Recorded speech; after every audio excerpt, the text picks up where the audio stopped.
Olá, tudo bem? Eu sou o Ronald. Então, hoje nós falaremos sobre o trovadorismo, tá? Por que que a escolha do trovadorismo? Não existe a possibilidade de nós estudarmos, falarmos sobre literatura brasileira sem antes falarmos da literatura portuguesa, né? Então, assim, quando falamos de literatura portuguesa, o primeiro movimento ocorrido da literatura portuguesa foi o trovadorismo. O que seria o trovadorismo? O trovadorismo nada mais é do que um movimento de, vamos dizer, quem é que fazia isso, né? Esse movimento era o trovador. E quem é o que significa trovador? Trovador ele nada mais é do que um cantor, né, daquela época. Então, eu vou explicar mais ou menos o conceito de trovadorismo, tá? Como que ele começou e depois eu vou explicando a divisão, né, no que consiste, né, no que consistia o trovadorismo naquela época, tá? Da Idade Média. Então, eu tenho aqui que o trovadorismo é o nome que se dá à primeira época da literatura portuguesa, iniciou-se em 1189 ou 1198. Ah, professor, por que essa dúvida de ser em 1189 ou 1198? Por quê? Estamos falando de século XII, né? Há muito tempo atrás. E os documentos, eles já estão, digamos, deteriorados. Não teve como saber de fato em que ano, né, ocorreu o início do trovadorismo. Tá? Sabe-se que é aproximadamente isso, em 1198 ou em 1189. Então, no século XII, tá? Em plena Idade Média, em meio ao feudalismo, quando o poeta trovador Paios de Soares de Taveiroz compôs a Cantiga da Ribeirinha. A Cantiga da Ribeirinha foi a primeira cantiga trovadoresca, tá? Ou Cantiga de Guarvaia, tá? Também é denominada assim. E dedicou a Dona Maria Paz Ribeiro, uma dona da corte.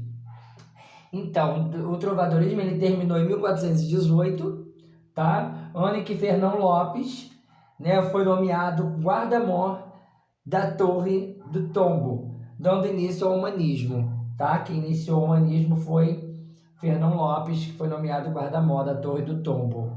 Torre do Tombo era o lugar que eram arquivados todos os documentos, tudo que acontecia lá na época, dando início ao humanismo. Então, mas aula aqui é de trovadorismo. Então, o trovadorismo ele é dividido em poesia e prosa, mas eu vou falar um pouco mais da poesia, porque é onde consistem mais conteúdos, tá? Digamos assim. Então, quem é que cantava essas poesias? Era o trovador, tá?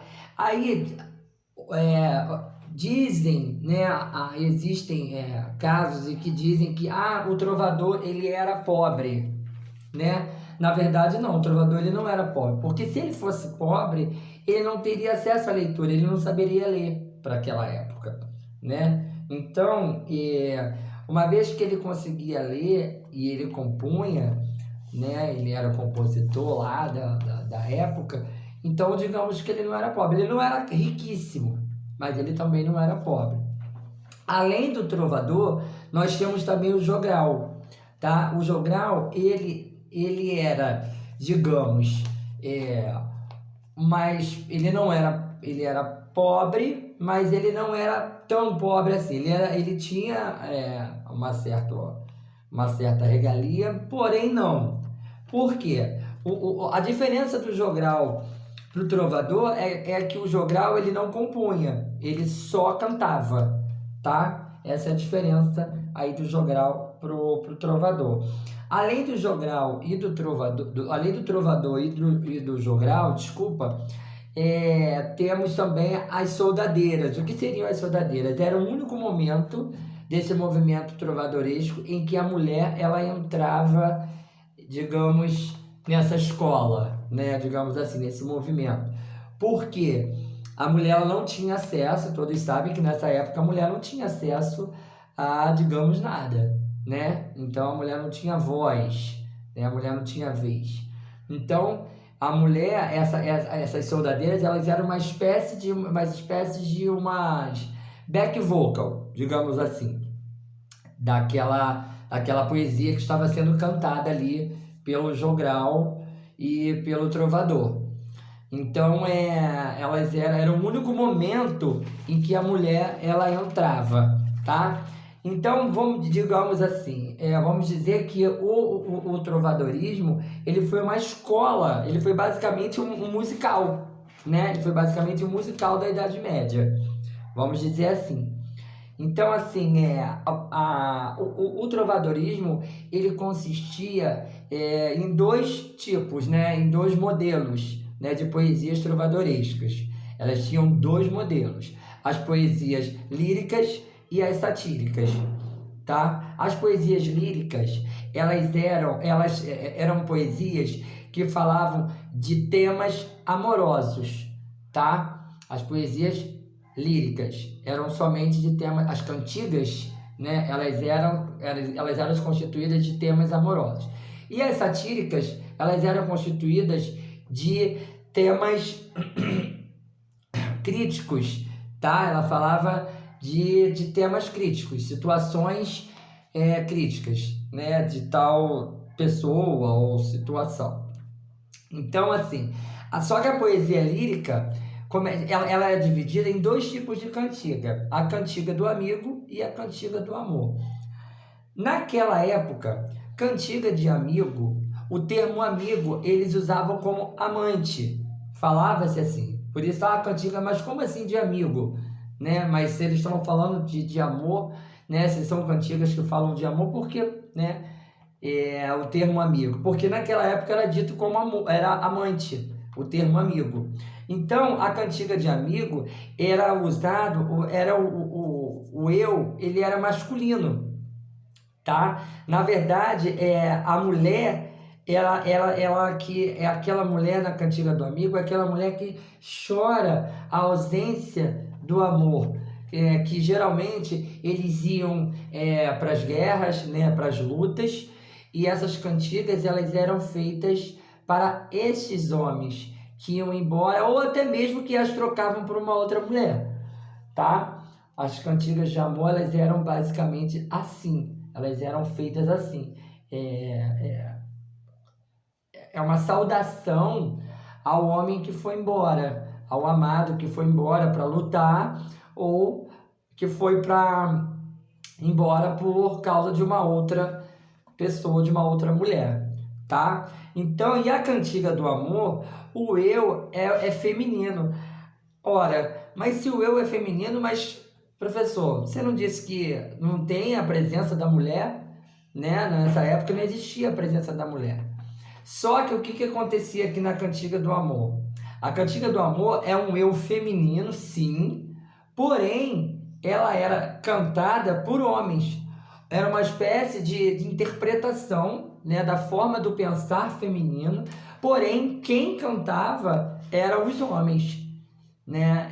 Aí você vê, né? E essa canção, essa cantiga de amor, ela era os homens que faziam, né? Digamos, interpretando o pensamento feminino. Esses tipos de cantigas, eles eram feitos para atingir. Geralmente as cantigas ela tinha tudo um intuito de fazer como eu disse aqui, eles tinham muito aquela coisa aquela coisa avassaladora, aquele desejo muito cortês, sabe? Aquele desejo majestoso, de vontade.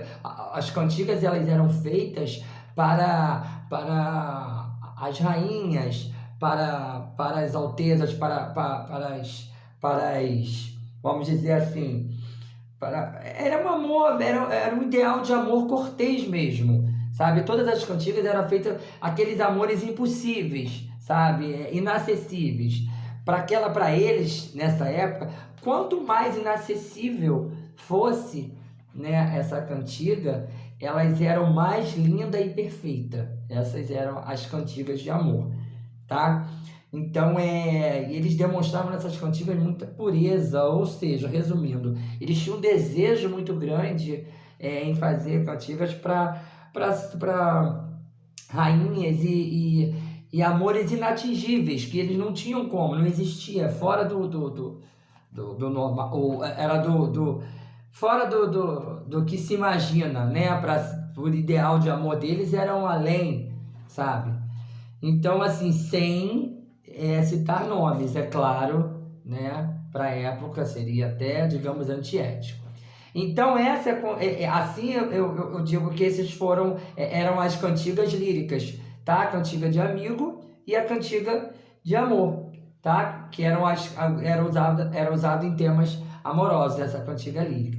E as satíricas, elas eram divididas em cantiga de escárnio e maldizer. A cantiga de escárnio é a que tira sarro mesmo, eram as cantigas que tiravam sarro. Eram as cantigas satíricas, elas faziam mais críticas mesmo, tá? É aquelas que faziam sarro, que tiravam sarro, seja de uma pessoa decadente, ou que passou por um problema amoroso, ou até que fosse uma pessoa muito namoradeira. Porém, era uma cantiga que ela não citava nomes, tá? Digamos assim, a cantiga de escárnio, ela não citava nomes. Agora, a cantiga de maldizer, ela, como é que eu posso dizer? Ela já é totalmente ao contrário. A cantiga maldizer, ela era bem objetiva mesmo. Ela já falava da pessoa, especificava nomes, e há quem diga, né, que era dita palavras de baixo calão mesmo, e até palavrões existiam, sabe? Já é totalmente ao contrário, ela já era voltada para uma linguagem mais objetiva, mais baixo nível, digamos assim. Então, assim, eu não terei muito tempo, mas assim, existem cantigas, né? Como, por exemplo, eu vou dar um exemplo aqui, que eu peguei um livro aqui, eu vou dar um exemplo de uma cantiga de escárnio, desculpa, de maldizer, tá? Ai, dona feia, né? Já começa assim. Ai, dona feia, foste vos queixar, porque nunca vos louvei em meu trovar, mas agora quero fazer um cantar em que vos louvarei. Todavia, e vide como que quero louvar. Dona feia, velha, louca. Ai, dona feia, que Deus me perdoe, pois vós tendes tão bom coração que eu vos louvarei por esta razão. Eu vos louvarei, todavia, e veja qual será a louvação, dona feia, velha e louca. Dona feia, eu nunca vos louvei em meu trovar, mas muito já trovei. Entretanto, farei agora um bom cantar em que vos louvarei todavia, e vos direi como louvarei, dona feia, velha, louca. Ou seja, as cantigas maldizer, ela tinha essa coisa mais objetiva, né, de ofender mesmo. Então, é isso. O trovadorismo nada mais foi do que uma escola musical, tá? Uma escola de música. Foi antes os poemas eles eram cantados, tá? Nesse século XII. As pessoas não tinham muito recurso, né? Naquela época não existia mídia, não existia jornal, não tinha isso. Então, a forma que eles tinham de poder expressar, e eram poesias também muito bobas, sabe? Não era nada muito, né, como existem as poesias de agora, de hoje em dia. Não, de hoje em dia não, né? De tempos depois que vai se aprimorando, mas eram poesias bobas, mas as cantigas de amor enfim. É isso. Espero que vocês tenham gostado. O trovadorismo foi o primeiro movimento literário da literatura portuguesa. Muito obrigado.